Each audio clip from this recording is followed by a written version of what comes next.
جب آپ اللہ کے قرآن کو پڑھیں گے تو پتہ یہ لگے گا کہ ہاں جہاد کو لڑنے کو ہی کہتے ہیں، لیکن کن کے خلاف لڑا جائے،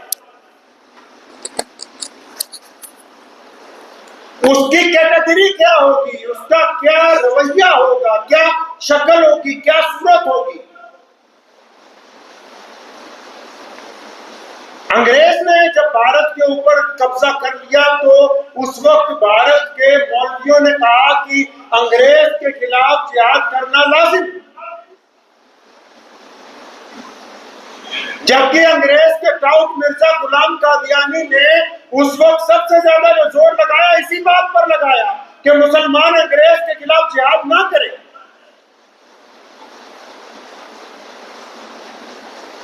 حضرت محمد صلی اللہ علیہ وسلم کے جو صحابہ ہیں، سیدنا ابو بکر صدیق رضی اللہ تعالیٰ عنہ، سیدنا امیر المومنین عمر بن خطاب رضی اللہ تعالیٰ عنہ، امیر المومنین سیدنا عثمان ذی النورین رضی اللہ تعالیٰ عنہ، امیر المومنین سیدنا علی رضی اللہ تعالیٰ عنہ، مولا علی کرم اللہ وجہہ، امیر المومنین سیدنا حسن رضی اللہ تعالیٰ عنہ، امیر المومنین سیدنا امیر معاویہ رضی اللہ تعالیٰ عنہ، جتنے بھی مسلمانوں کے اولو العزم خلیفہ ہیں،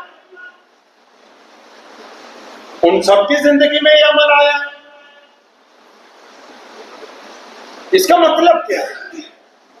قرآن پاک نے کن لوگوں کا ذکر کیا؟ ابھی 2-3 دن پہلے کشمیر کے پہلگام میں جو لوگ پورے ملک سے وہاں گھومنے جاتے ہیں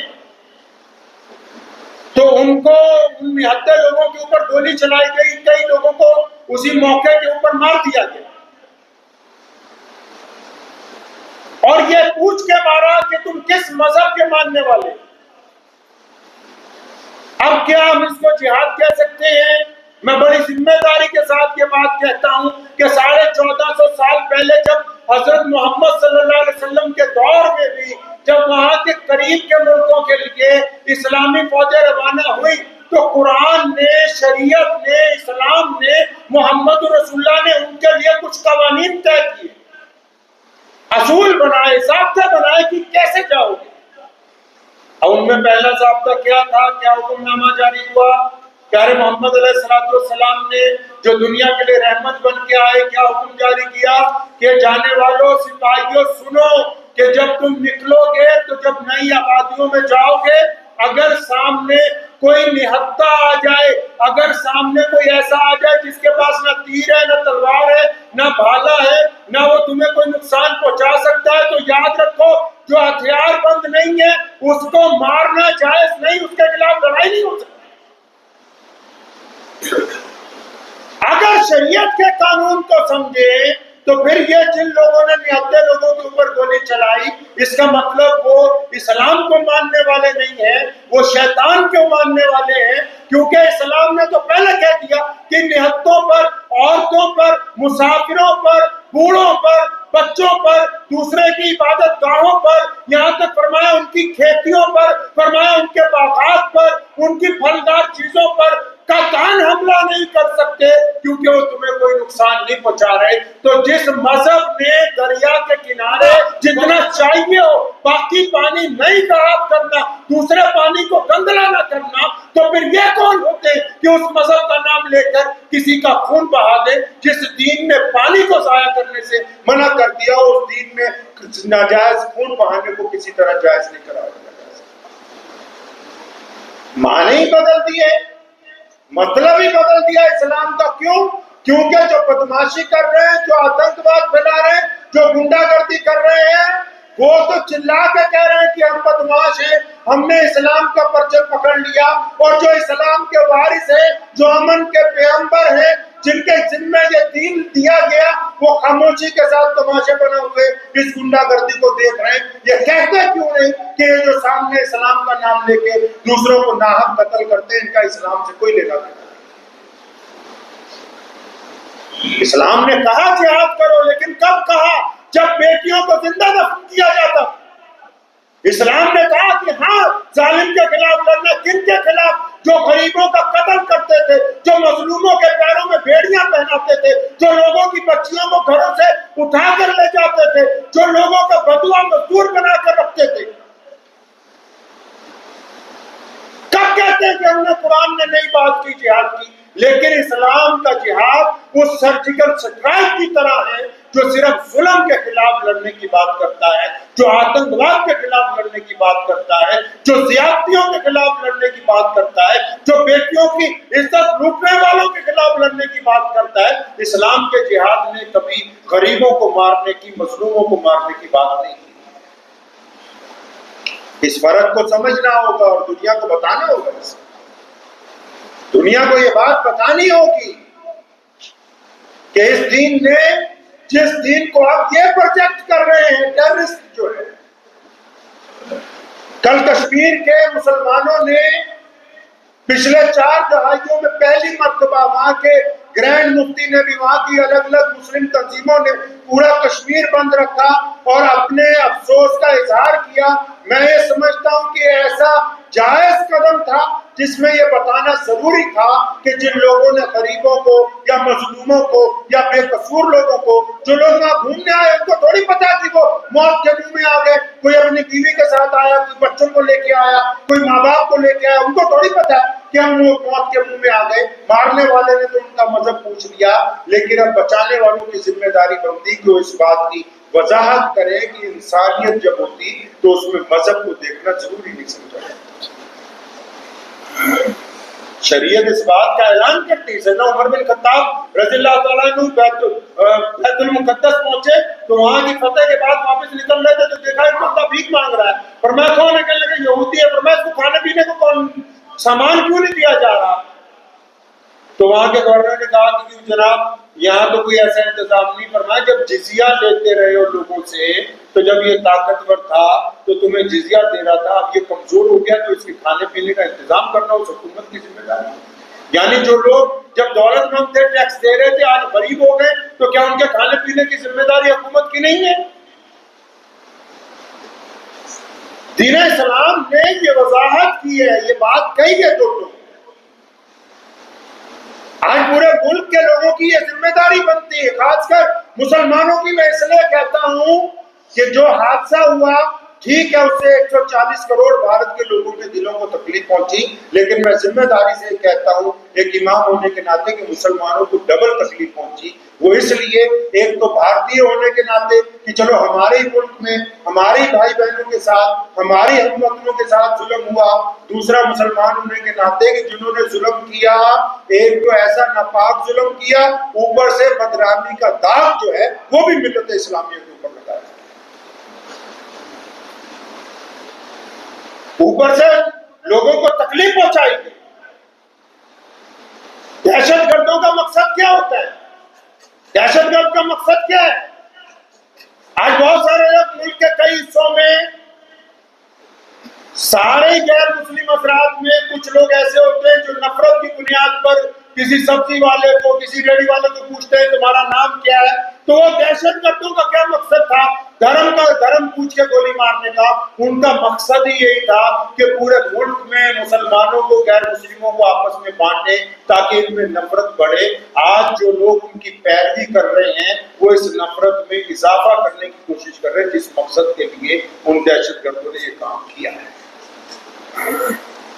اس بات کو بھی آپ ذہن نشین رکھیے، چاہے وہ مسلمان ہو یا غیر مسلم ہو، اگر آپ مصیبت کی گھڑی میں اکٹھا نہیں ہیں، اگر دکھ کی گھڑی میں بھی آپ کو ایک دوسرے کی نفرت نظر آ رہی ہے، اگر پریشانی کی گھڑی میں بھی آپ کو لگتا ہے کہ فلاں مذہب والا ایسا ہے، فلاں مذہب والا ایسا ہے، تو پھر اس کا مطلب آپ ایک اچھے شہری نہیں ہیں۔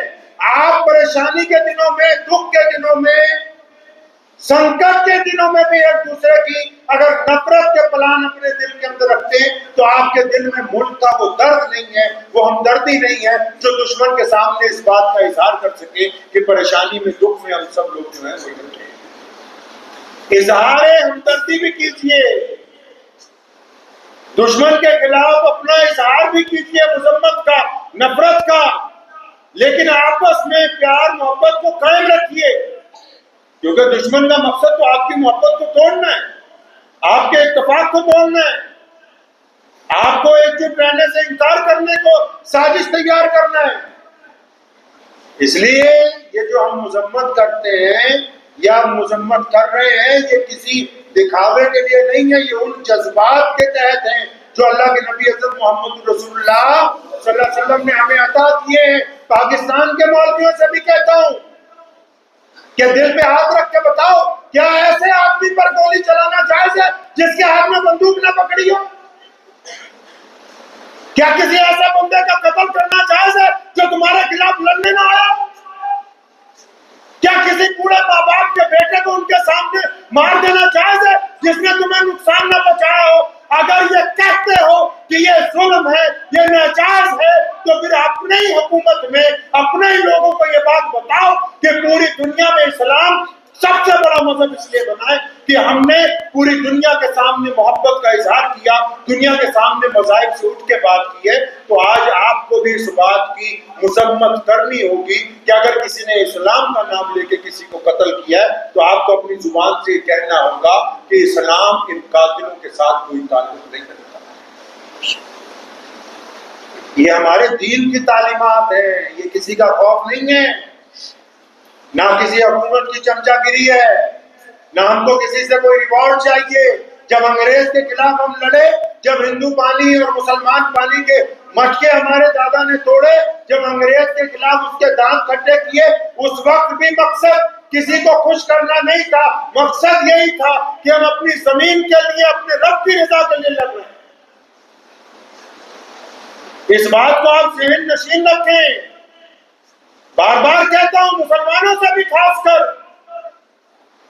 کہ جس طرح ملک کی آزادی میں آپ سب سے آگے تھے، آج دہشت گردوں کے خلاف بھی آپ کو سب سے آگے ہی رہنا ہوگا، کیونکہ آپ کے مذہب نے آپ کو یہ ذمہ داری ڈالی ہے کہ آپ کبھی ظلم کو برداشت نہیں کریں گے اور آپ کبھی ظالموں کے ساتھ نہیں ہو سکتے۔ وہ الگ بات ہے کہ جن کی کمیوں کی وجہ سے یہ ہوا وہ اپنی ذمہ داری نہ لیں۔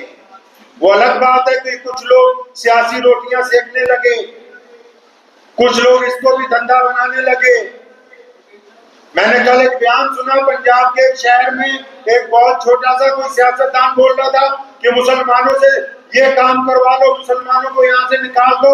کان کھول کے اطمینان سے یہ بات سن لو، اس روئے زمین پر ہم پیدا ہوئے ہیں، ہمارے اکابرین نے ملک کی آزادی کے لیے قربانیاں دی ہیں، ہماری ہڈیاں اس ملک میں کھاد بنتی ہیں۔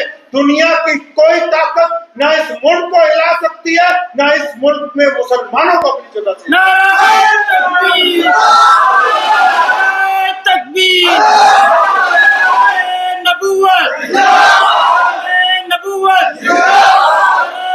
تکبیر! اور یہ جو ہم دہشت گردوں کے خلاف ہیں، دہشت گرد کان کھول کے سن لیں، چاہے وہ پاکستان کی طرف سے آئے ہوں، چاہے وہ دنیا کی کسی اور بڑی طاقت کے ماننے والے ہوں، ان کو کان کھول کے کہتا ہوں سن لو، اگر دہشت گردی کرنی ہے اپنی اوقات اپنا نام لے کر کرو۔ اگر اسلام کا نام لے کے کرنے کی کوشش کرو گے، اگر مسلمانوں کو بدنام کرنے کی کوشش کرو گے تو حکومت اور تمام لوگ تو پیچھے ہوں گے، مسلمان پہلے تمہیں ختم کرنے کے لیے اگلی صف میں رہیں گے انشاءاللہ، کیونکہ ہمارا مذہب اس بات کی ہمیں اجازت نہیں دیتا۔ اور آج بھی ہم اپنے ملک کے ہندو بھائیوں کے ساتھ، سکھ بھائیوں کے ساتھ، دلت اور جینی بھائیوں کے ساتھ، مودی بھائیوں کے ساتھ، جتنی بھی قومیں اس ملک میں رہتی ہیں، ہمارے بزرگوں نے ان کے کندھے سے کندھا ملا کے دیش کی آزادی لڑی ہے۔ آج بھی آتنکواد کے خلاف ہم اپنے دیش کے سبھی لوگوں کے کندھے سے کندھا ملا کے آتنکواد کے خلاف لڑتے رہیں گے انشاءاللہ۔ تو دعا کیجیے، ایک بار پھر کہتا ہوں پورے دیش کے مسلمانوں کو کہ جب کوئی نازک گھڑی آتی ہے، مجھے پتا ہے کہ آپ کے جذبات جو ہیں ہمیشہ سچے ہوتے ہیں۔ میں نے تو ایک بات بڑی ذمہ داری سے کہی ہے، ایک دن پولیس کمشنر صاحب کو بھی کہا تھا، میں کہا میرا موبائل اٹھاؤ، دیکھو اس کو واٹس ایپ۔ ہمارے موبائل بھی اس حد تک پاک ہیں کہ اس میں کسی قوم کے خلاف کوئی میسج آپ کو ملے گا نہیں۔ یہ بڑی ذمہ داری کی وجہ، چھوٹی بات نہیں میں کہہ رہا ہوں ممبر پہ بیٹھ کے، یہ بات ہمارے خون میں نہیں ہے کہ لوگوں میں نفرت پھیلائی جائے، کسی مذہب کے خلاف کچھ لکھا جائے۔ ہمارے نبی صلی اللہ علیہ وسلم نے ہمیں یہ سکھایا ہے۔ آپ کو یہ کہنا چاہتا ہوں بھارت کے مسلمانوں کو کہ جب کبھی کوئی نازک وقت آتا ہے، کوئی ایسی دکھ کی گھڑی اگر دیش پر آتی ہے، تو اپنے بزرگوں کی طرح، اپنے بڑوں کی طرح اٹھ کے کھڑے ہوئیے، اگلی صفوں میں جا کے آتنکواد کے خلاف کھڑے ہوئیے، ان کو جواب دیجیے، تاکہ پوری دنیا کو ہم یہ بتا سکیں کہ دیش کے لوگ جو ہیں ہر ایک پریشانی کی گھڑی میں آپس میں ایک دوسرے کے ساتھ۔ تو دعا بھی کیجیے، وقت بھی ہو گیا ہے کہ اللہ تبارک و تعالیٰ ان باتوں پر مجھے بھی اور آپ سب کو عمل کرنے کی توفیق عطا